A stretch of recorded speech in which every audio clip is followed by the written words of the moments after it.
الحمد لله الذي أحل لنا البيع وحرم الربا، والصلاة والسلام على أشرف الأنبياء والمرسلين نبينا محمد بن عبد الله وعلى آله وأصحابه ومن والاه أما بعد.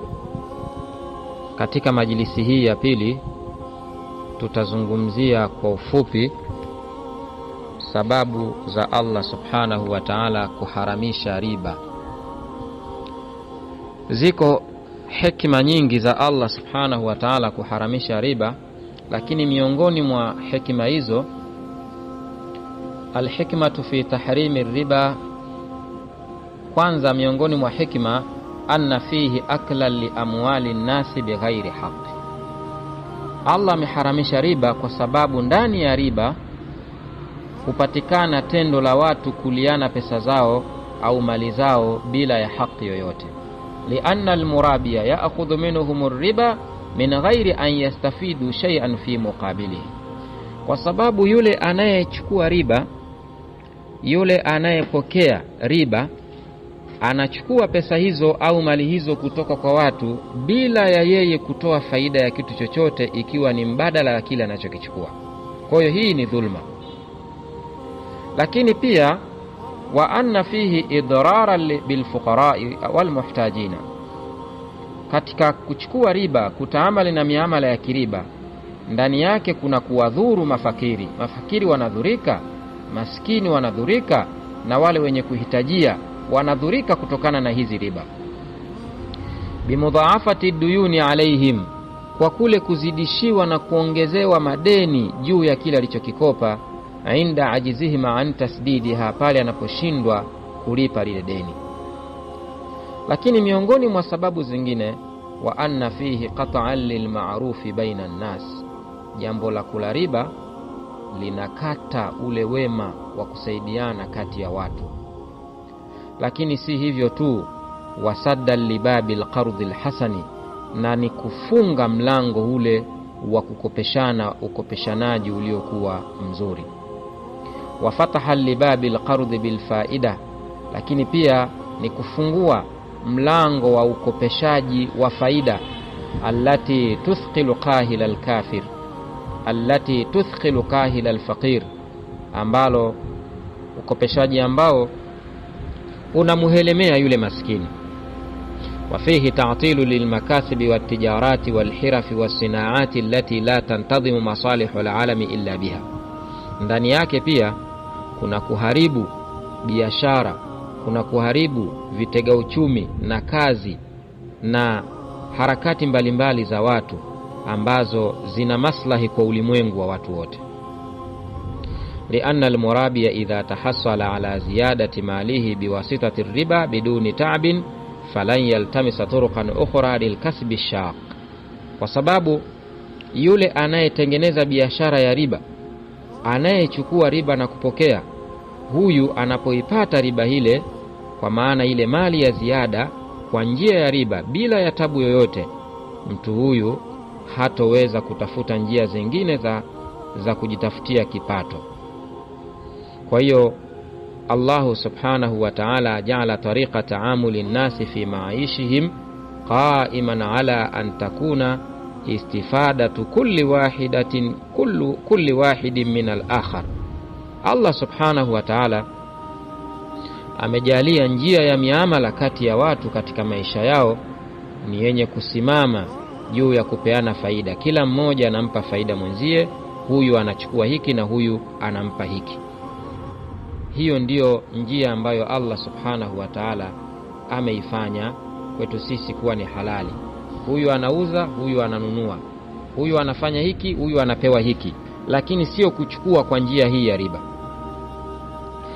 Wariba khalin an hadha, na riba imeepukana na sifa hizo tulizozieleza, kwa sababu riba ni kuchukua ziada ya mali kwa njia nyingine bila ya kutoa mbadala mwingine wowote. Ukitazama katika njia zote ambazo zinatumika kupata riba, ni njia ambazo ni hatari sana. Wa khataru riba adhimun wala yumkinu at-taharruz minhu illa bima'rifati ahkamihi. Na njia za kutafuta riba, njia za kupata riba, milango ya kupata riba ni milango ambayo ni mibaya sana na ni ya hatari, na mtu hawezi kujikinga nazo njia hizo au mipaka hiyo isipokuwa kwa kutambua ahkamu mbalimbali za dini. Waman lam yastati ma'rifataha binafsihi fa alayhi an yas'ala ahla al-ilmi anha, yule ambaye hawezi kutambua milango hiyo ya riba, basi tunamshauri asifanye amali yoyote isipokuwa kwa kushauri au kwa kuwauliza wenye ujuzi wa masala hayo. Wala yajuzu lahu an yuqdima ala muamalatin illa ba'da ta'akkudihi min khuluwiha min ar-riba, wala haifai kujiingiza katika muamala wowote isipokuwa baada ya kujiridhisha kwamba mlango huu unaoingia hauna riba, ili muislamu liyaslama bidhalika dinuhu, ili iweze kusalimika dini yake na ili aweze kuokoka na adhabu ya Allah subhanahu wa ta'ala katika swala zima la kula riba. Wala yajuzu taqlidu an-nasi fima huma alayhi min ghairi basira, na wala haifai kuiga tu watu wanafanya miamala mbalimbali na wewe ukaingia katika miamala hiyo bila kuwa na elimu katika swala hilo ambalo unataka kulifanya. Hususan fi waqtina hadha alladhi kathura fihi adamul mubalati binaw'iyati almakasib, hususan katika zama hizi ambazo watu hawajali namna gani wamefanya miamala yao, hawajali, hawachungi. Waqad akhbara an-nabiy sallallahu alayhi wasallama, na mtume alishaeleza mwishoni mwa zama kwamba yakthuru isti'malu riba, zitakuwa nyingi milango au matumizi ya watu kutafuta riba. Wa man lam yaakuluhu nalahu min ghubarihi, na yule ambaye asile kula riba basi hata vumbi yake inaweza ikampata. Tuangalie baadhi ya miamala ambayo sheria inaihesabu kuwa ni miamala ya kiriba. Miongoni mwa miamala hiyo min almuamalati ribawiya almuasira, miongoni mwa miamala ya kiriba, riba ya hivi sasa, riba ya kileo, wanasema qalbu daini ala almusir, ni pale unapomgeuzia mtu unayemdai, unamgeuzia deni lile kwa mtu ambaye hali yake imekuwa ngumu. Kivipi? Idha hala wa lam yakun indahu sadadun zida alayhi dainu bikimiyatin wa nisbatin muayyana hasba at-ta'khir, wa hadha huwa riba al-jahiliya wa huwa haramun bi ijma'i al-muslimin. Ni pale mtu anapomkopesha mtu akampa kitu au akamkopesha pesa akamwambia ni kwa muda maalumu, muda huo ukiisha, kama hujarejesha ile mali au ile pesa, lile deni hukuliziba, basi utaleta na ziada. Na hii ndio zama hizi imekithiri kwa wingi sana. Lakini pia miongoni mwa miamala ya kiriba ya kileo ni pale unapokuwa unaazima pesa kwa mtu akakwambia ili uweze kurudisha pesa hii basi ulete na ziada ya kiasi fulani. Hii ni miongoni mwa riba moja kwa moja ambazo Uislamu umeziharamisha. Na kuna riba zingine nyingi katika mabenki. Unaenda kwenye benki unaazima pesa, wanakwambia pesa hii ili uirejeshe basi unatakiwa utukue kama miezi 2 na utakuwa unapewa asilimia ya kulipa. Kila asilimia unapolipa unalipa na ziada. Hizi zote ni miongoni mwa riba ambazo Uislamu umeziharamisha. Allah subhanahu wa ta'ala anasema katika Qur'ani, ya ayyuhalladhina amanu taqullaha wadharu ma baqiya minar riba in kuntum mu'minin, enyi mlioamini muogopeni Allah na acheni kile kilichobakia katika riba. Acheni riba in kuntum mu'minin, ikiwa kweli mnamwamini Allah. Fa in lam taf'alu fa'dhanu biharbin min Allahi wa rasulihi, ikiwa hamkuacha kutaamali na miamala ya kiriba basi fahamuni mnatangaza vita kwa Allah na mtume wake. Wa in tubtum falakum ru'usu amwalikum, na ikiwa mtatubia basi chukueni rasilimali zile za mali zenu na ile riba muiache. La tadhlimuna wala tudhlamun, msidhulumu wala msidhulumiwe. La tadhlimuna wala tudhlamun.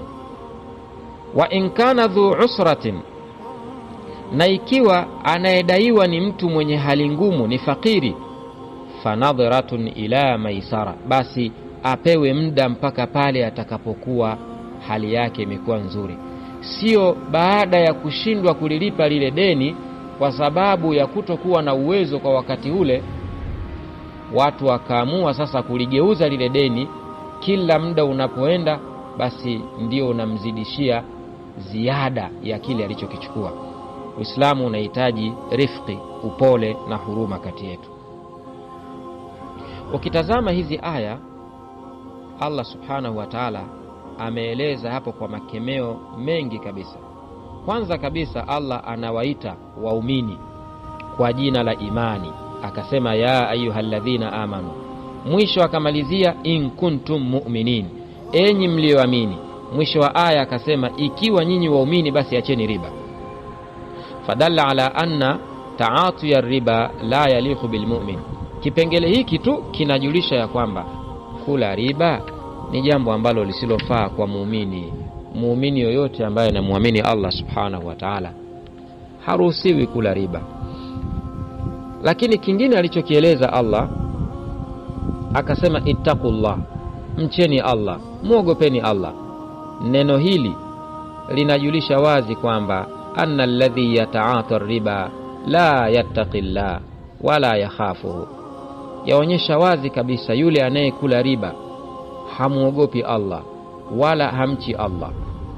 Lakini kingine alichokieleza Allah aliposema wadharu ma baqiya minar riba, ai uturuku, acheni kile kilichobakia katika riba.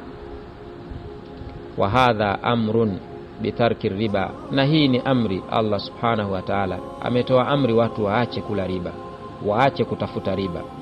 Wala amru yufidu alwujub, amri yoyote inapokuja katika Qur'ani kama haina dalili ya kuitoa katika uwajibu, basi amri hiyo inajulisha uwajibu. Kwa hiyo amri hiyo inajulisha wajibu kwa kila Muislamu kuacha kabisa kufanya miamala ya kiriba. Lakini kingine alichokieleza Allah subhanahu wa ta'ala kwenye hizo aya tulizozisoma aliposema fa illam taf'alu fa'dhanu biharbin min Allahi wa rasulihi. Katika kipengele hiko a'lana subhanahu wa ta'ala alharba ala man lam yatruki at-ta'amula birriba. Allah ametangaza vita kwa yule ambaye hakuacha miamala ya riba. Kwa hiyo yote anayekuwa riba afahamu kwamba yeye yuharibu Allah wa rasula, anapigana vita Allah na mtume wake, anampiga vita Allah na mtume wake. Na mwisho Allah subhanahu wa ta'ala akamuita mla riba, akamuita ni dhalim pale aliposema fa in tubtum falakum ru'usu amwalikum la tadhlimuna wala tudhlamun, wala msile pale mtakapotubu basi chukueni nyinyi ile rasilimali ya msingi wa mali zenu na msichukue kile cha ziada. La tadhlimuna wala tudhlamun, wala msidhulumu wala msidhulumiwe. Kwa hiyo hizi ni miongoni mwa makemeo na ishara mbalimbali zinazoashiria ubaya na uharamu wa kula riba.